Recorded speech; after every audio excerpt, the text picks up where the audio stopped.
అందరికీ నమస్కారం. నేను శిరీష. ప్రస్తుతం మనతో పాటు ఉన్నారు ప్రముఖ ఆధ్యాత్మికవేత్త, జ్యోతిష్య పండితులు, దేవి ఉపాసకులు బ్రహ్మశ్రీ సుభాష్ శర్మ గారు. గురుగారితో మాట్లాడతాం. నమస్కారం గురుగారు. గురుగారు, ప్రతి ఒక్కరూ మాస ఫలాల గురించి ఎదురు చూస్తూనే ఉంటారు. మరి ఈ జూన్ మాసంలో తులారాశి వారికి ఎలా ఉండబోతుంది అంటారు? ఎలాంటి జాగ్రత్తలు తీసుకోవచ్చు అంటారు? ఆర్థిక పరంగా, ఆరోగ్య పరంగా గ్రహ గోచరం ఎలా ఉంటుందంటారు ఈ మాసంలో వీరికి? తప్పకుండా తెలియజేస్తాను. ముందుగా వీక్షిస్తున్న ప్రేక్షకులందరికీ శ్రీమాత్రే నమః, శ్రీ గురుభ్యో నమః. జ్ఞానినాంనపి చేతాంసి దేవి భగవతి హిస బలాయ కృషమోహాయ మహామాయ ప్రయశ్చతి.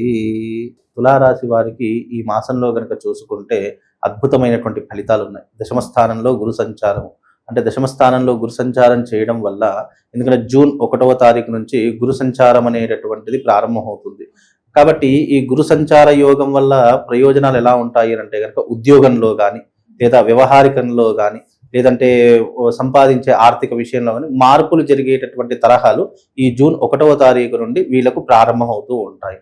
అలాగే శని యొక్క అనుగ్రహం వల్ల కూడా వీళ్ళకు మేలైనటువంటి ఫలితాలే ఉన్నాయి, కానీ అంత చెప్పుకోదని నెగిటివ్ ఇంపాక్ట్ అనేటటువంటిది అయితే కనిపించట్లేదు. కాబట్టి తులారాశి వారికి ఇప్పుడున్నటువంటి ప్రస్తుత కాలంలో దశమ స్థానంలో గురు సంచారం అనేటటువంటిది యోగదాయకమైనటువంటి ఫలితాలు అందజేయబోతుంది. అందులోనూ న్యాయపరమైనటువంటి ఇబ్బందులు కావచ్చు, పోలీస్ స్టేషన్ వ్యవహారాదులు కావచ్చు, లేదు అని అంటే కనుక ఆస్తి గొడవలలో ఏదైనా ఇబ్బందులు ఉన్నట్టయితే అవన్నీ కూడా సద్దుమనగడానికి లేదా కాంప్రమైజ్ చేసుకోవడానికి చాలా అనుకూలమైనటువంటి వాతావరణం ఈ జూన్ మాసం అంతా కూడా వాళ్లకు ఉపయోగపడేటటువంటి మాసము. అందులోనూ ఈ మాసంలో వీళ్ళు తప్పకుండా ఆచరించేటటువంటి పద్ధతులు కొన్ని ఉంటూ ఉంటాయి. అవేమిటి అనంటే కనుక కోపానికి, ఆవేశానికి అస్సలు వెళ్ళకూడదు. తొందరపడి నిర్ణయాలు అస్సలు తీసుకోకూడదు. పైగా ఈ తులారాశిలో పుట్టినటువంటి వారి యొక్క వ్యక్తిత్వం గనక చూసుకున్నట్టయితే ముక్కుసూటిగా మాట్లాడేటటువంటి తత్వం ఎక్కువగా ఉంటుంది. అలాగే వీళ్ళు ఆలోచించేటటువంటి విధానం ఎలా ఉంటుందో లగ్జరీగా ఉండాలి, లగ్జరీగా బ్రతకాలి, మనం ఏదైనా ఈజీగా డబ్బులు సంపాదించాలి, అలాగే నేను కూర్చున్న చోటనే డబ్బులు సంపాదించాలి, అంటే కష్టం తక్కువగా ఉండాలి, ఆదాయం ఎక్కువగా ఉండాలి అనేటటువంటి ఆలోచన తరహాలో ఈ యొక్క తులారాశి వారు ఎక్కువగా ఉంటారు. మళ్ళీ తులారాశిలో పుట్టినటువంటి వ్యక్తులు కూడా ఏ వృత్తులు ఎక్కువగా ఉంటారంటే న్యాయపరమైనటువంటి వృత్తులలో కావచ్చు, ప్రభుత్వ రంగంలో కావచ్చు, అలాగే ఈ యొక్క పోలీస్ శాఖలో కావచ్చు, గవర్నమెంట్ రంగంలో ఎక్కువగా ఉండేటటువంటి రాశుల వారు ఎవరైనా ఉన్నారంటే అది తులారాశి వారు అని చెప్పుకోవచ్చు.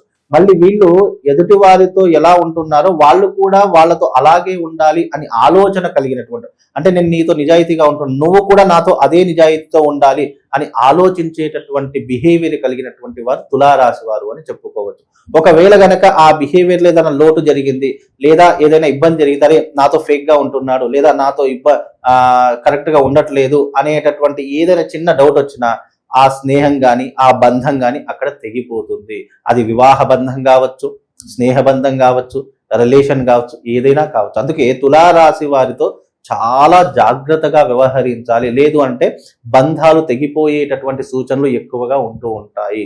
అందులోనూ ఈ తులారాశి వారికి ఇప్పుడు రాబోయేటటువంటి మాసము చాలా అద్భుతమైనటువంటి మాసం. జూన్ కలిసి వచ్చేటటువంటి మాసం.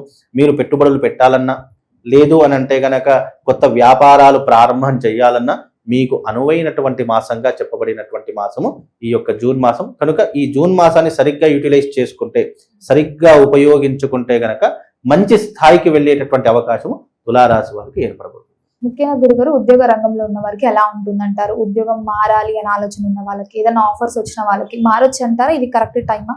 ఇది చాలా 100% కరెక్ట్ టైం. ఎందుకంటే గురువు దశమ స్థానంలోకి మారడం వల్ల విద్య కావచ్చు, వివేకం కావచ్చు, ఉద్యోగం కావచ్చు, లేదా స్థాన చలనం కావచ్చు, ఇవన్నీ కూడా మార్పు చెందేటటువంటి అవకాశం, లేదా ఉన్న రంగంలోనే అభివృద్ధి వైపు వెళ్ళేటటువంటి అవకాశం, లేదా ప్రమోషన్స్ వచ్చే అవకాశం తప్పకుండా ఏర్పడబోతుంది. జూన్ మాసంలో గవర్నమెంట్ రంగంలో ఉన్నటువంటి వారికి కావచ్చు, ప్రైవేట్ సెక్టార్లో ఉన్నటువంటి వారికి కావచ్చు, ఎవరికైనా కావచ్చు మార్పు జరిగేటటువంటి అవకాశం ఏర్పడుతుంది. లేదు మార్పు జరగట్లేదు అంటే ఉన్న రంగంలో, అంటే ఉన్న దాంట్లోనే గొప్ప స్థాయికి వెళ్ళేటటువంటి అవకాశం, అంటే ఇంక్రిమెంట్స్ కావచ్చు, ప్రమోషన్స్ కావచ్చు, ఏదైనా పెరిగేటటువంటి సూచనలు మాత్రం తప్పకుండా ఈ యొక్క మాసంలో ఏర్పడబోతుంది. మరి గురుగారు, ఈ మాసంలోనే విద్యార్థులకి పాఠశాలలు కూడా జాయిన్ అవుతూ ఉంటారు. మరి విద్యార్థులకు ఎలా ఉంటుందంటారు? ఎలాంటి జాగ్రత్తలు తీసుకుంటే బాగుంటుందంటారు?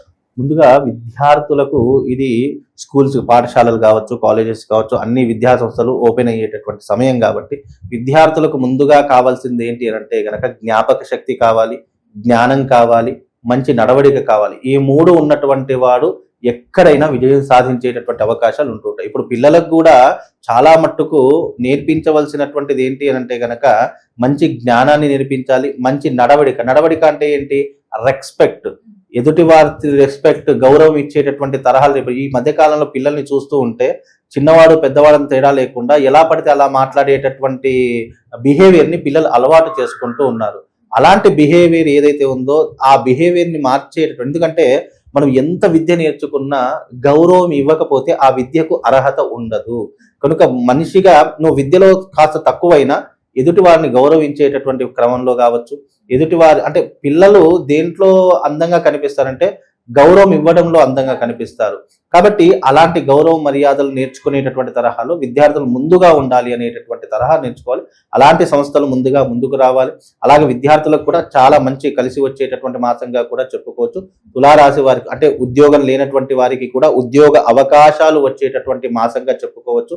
విద్యార్థులకు మంచి భవిష్యత్తు ఏర్పడేటటువంటి మాసంగా కూడా చెప్పుకోవచ్చు. కాబట్టి విద్యార్థులకు ఎలాంటి ఇబ్బంది లేదు, బాగా చక్కగా చదువుకునేటటువంటి అవకాశం ఉంటుంది. ఇంకోటి ఏంటంటే తులారాశి వారికి ఎవరికైనా జ్ఞానం కానీ, లేదు అంటే మేధాశక్తి కానీ, ఆలోచన శక్తి కానీ, లేదు జ్ఞాపక శక్తి కానీ, ఇలాంటి లోపాలు ఏవైనా ఉంటే తులారాశి వారు రాజశ్యామల యాగం, అమ్మవారి యొక్క యాగం చేసుకోవాలి. ఎందుకంటే రాజశ్యామల అమ్మవారి అంటే సరస్వతీదేవి యొక్క అమ్మవారి ప్రతిరూపమే రాజశ్యామల అమ్మవారు. ఈ అమ్మవారిని పూజించడం వల్ల విద్యార్థులకు ముఖ్యంగా జ్ఞానము, అలాగే జ్ఞానశక్తి, క్రియాశక్తి, ఇచ్ఛాశక్తి, 3 శక్తులు కలిగేటటువంటి గొప్పనైనటువంటి విధానం రాజశ్యామల అమ్మవారిలో ఉంటుంది. ఇది దశమహావిద్యలలో ఒకైనటువంటి తల్లి, అలాగే మంత్రినిగా ఉండేటటువంటి తల్లి, లలితా అమ్మవారికి శ్రీచక్ర సంచారంలో సంచరించేటటువంటి అమ్మవారు, కదంబ వనవాసి అంటే కదంబ వృక్షం కింద ఉండేటటువంటి తల్లి రాజశ్యామల అమ్మవారు. ఈ అమ్మవారిని ఉపాసించడం ద్వారా లేదా యాగం చేయడం ద్వారా పిల్లలకు, చాలా మంది తల్లిదండ్రులు మొండిగా ఉంటున్నారు, అసలు చదువుకోవట్లేదు, లేదా చెప్పిన మాట వినట్లేదు. ఈ మధ్య కాలంలో సోషల్ మీడియా ఫోన్లు పట్టుకునే తిరుగుతున్నారు, ఎక్కువైపోయింది, అసలు చెప్పిన మాట వినట్లేదు. కొంతమంది విద్యార్థులు అయితే స్కూల్కి వెళ్ళి వచ్చారా, రూమ్లోకి వెళ్ళారా, గొళ్ళెం పెట్టుకుంటున్నారు, బయటకు వెళ్ళట్లేదు. ఇలాంటి వారు చాలా మంది ఉన్నారు. అలాంటి వారి కోసము వాళ్ళ జ్ఞానం పెరగడానికి, వాళ్ళు ఏదైతే మొండితనం మానివేయడానికి, చెప్పిన మాట వినడానికి, చదువు మీద శ్రద్ధ కలగడానికి రాజశ్యామల అమ్మవారి యొక్క విధానం ఉంటుంది, యాగం. అది చేసుకుంటే పిల్లలు చెప్పినట్టుగా వినడానికి ఇది చాలా ఉపయోగపడుతుంది. పిల్లలకు జ్ఞానాన్ని పెంచుతుంది, తెలివితేటలను పెంచుతుంది, జ్ఞాపక శక్తిని పెంచుతుంది, గౌరవాన్ని ఇస్తుంది. అన్ని రకాలుగా పిల్లలకు అంటే చదువుకునే విద్యార్థి ఎవరైనా కావచ్చు, 1వ తరగతి నుంచి నువ్వు డిగ్రీ వరకు ఎవరైనా విద్యార్థులు కావచ్చు, నీకు జ్ఞానం రావాలి, చదువు మీద శ్రద్ధ కలగాలి అంటే యాగం చేసుకుంటే చాలా అద్భుతంగా ఉంటుంది. కుటుంబ వాతావరణం కూడా ఎలా ఉంటుందంటారు? కుటుంబం పట్ల ఎలాంటి జాగ్రత్తలు తీసుకుంటే బాగుంటుంది? ముఖ్యంగా కుటుంబం పట్ల గనక చూసుకున్నట్టయితే చిన్న ఇబ్బందులు అయితే వస్తూ ఉంటాయి. దాన్ని పట్టించుకోకుండా మన కార్యం వైపు, మన గమ్యం వైపు ఫోకస్ పెట్టుకునే ప్రయత్నం చేయాలి. ఎందుకంటే కుటుంబం అన్న తర్వాత కలతలు లేని కుటుంబం ప్రపంచంలో ఏది ఉండదు. దాన్ని పట్టించుకున్నాం అనుకోండి, మన కెరీర్ ఆగిపోతుంది, లేదా మన బ్రెయిన్ స్టక్ అయిపోతుంది. ఆలోచనలు గనక కుటుంబం మీద పెట్టామనుకోండి, మనం ముందుకు వెళ్ళలేము. కనుక కుటుంబం అనేటటువంటి దాంట్లో చూసుకుంటే ఎవరికైనా కావచ్చమ్మా, ప్రతి ఒక్క మనిషికి చిన్న గొడవలు వస్తాయి. దాన్ని పట్టుకొని వేలాడకూడదు. నీకు సమస్య పెద్దదిగా ఉంటే దానికి సంబంధించినటువంటి ఉపాసన చేసిన, లేదా దైవికపరమైనటువంటి ఏదైనా ప్రయత్నం చేసినా అది సమసిపోయేటటువంటి అవకాశాలు ఉంటాయి. దానివల్ల పెద్ద నష్టం ఏం లేదు. ఎందుకు అని అంటే గనక ఇప్పుడున్నటువంటి తరహాలో తులారాశి వారికి గురువు చేంజ్ అవుతున్నాడు కాబట్టి దాని ద్వారా కొన్ని కుటుంబ కలతలు, అంటే ప్రతి ఒక్క మనిషికి అన్ని పాజిటివ్సే ఉండవు, కొన్ని నెగిటివ్స్ కూడా ఉంటాయి. అందులో కుటుంబపరమైనటువంటి నెగిటివ్ ఏదైనా ఉందంటే తులారాశి వారికి మాత్రమే ఏర్పడబోతుంది. దాన్ని కాస్త పట్టించుకోకుండా ఉంటే బాగుంటుంది అనేటువంటి సలహా.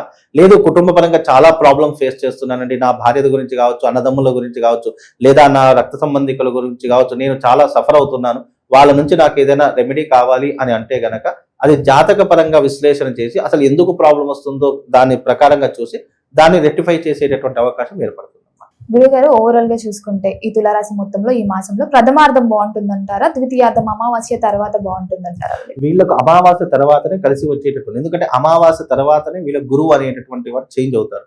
గురుగ్రహం ఎప్పుడైతే చేంజ్ అవుతుందో వీళ్ళకు జీవితంలో కలిసి వచ్చేటటువంటి రంగాలు, ఫైనాన్స్ రంగం కలిసి వస్తుంది, అలాగే వీళ్ళకు బిజినెస్ రంగం కలిసి వస్తుంది, అలాగే వీళ్ళకు ఏదైనా కొత్త బిజినెస్ పెట్టాలన్నా, లేదు అని అంటే స్టాక్ మార్కెట్ కావచ్చు, లేదు అని అంటే కనుక ఏదైనా పెట్టుబడులు పెట్టాలనుకున్నా కావచ్చు, ఈ రంగంలో అన్నింటిలో కలిసి వచ్చేటటువంటి మాసంగా చెప్పుకోవచ్చు. కాబట్టి ఇది గురువు మార్పు చెందుతున్నాడు కాబట్టి ఒక్క గురువు మార్పు చెందడం వల్ల ద్వాదశ రాశుల మీద మొత్తం ప్రభావం చూపిస్తూ ఉంది. కాబట్టి తులారాశి వారి మీద కూడా తప్పకుండా ఫైనాన్షియల్ పరంగా మంచి సపోర్ట్ అయితే లభిస్తుంది. మరి ఈ మాసంలో వీరు ఏ దైవ నామస్మరణ చేస్తే బాగుంటుంది అంటారు? ముఖ్యంగా తులారాశి వారు ఏదైనా దైవనామస్మరణ చేసుకోవాలి అని అంటే కనుక అమ్మవారి యొక్క దుర్గాదేవి యొక్క అమ్మవారి యొక్క ఆరాధన చేసుకోవడం చాలా వైశిష్టానికి దారి తీస్తూ ఉంటుంది. ముఖ్యంగా రాహుకాలంలో దీపారాధన చేసుకోవడం, అంటే దుర్గాదేవి అమ్మవారికి దీపారాధన చేసుకోవడము, లేదా దుర్గా స్తోత్రాన్ని చదువుకోవడము, లేదు అని అంటే దగ్గర ఖడ్గమాల పారాయణాన్ని స్తోత్రం చేయడము, లలితా సహస్రనామ పారాయణ స్తోత్రం చేయడం, ఇవి చాలా కలిసి వచ్చేటటువంటి అవకాశాలుగా ఉంటుంది. అలాగే అమ్మవారికి సంబంధించినటువంటి మంత్రము సర్వమంగళ మాంగళ్యే శివే సర్వార్థ సార్థకే శరణ్యే త్రయంబకే దేవి నారాయణి నమోస్తుతే అనేటువంటి మంత్రాన్ని చదువుకునే ప్రయత్నం చేయండి. తద్వారా వీళ్ళకు శుభం లాభంతో పాటు అదృష్ట యోగం కూడా కలుగుతుంది. గురుగారు, మొత్తం మీద జూన్ మాసంలో తులారాశి వారికి ఎలా ఉంది, ఎలాంటి జాగ్రత్తలు తీసుకోవాలి, ఏ దైవ నామస్మరణ చేయాలో తెలియజేసినందుకు ధన్యవాదాలు.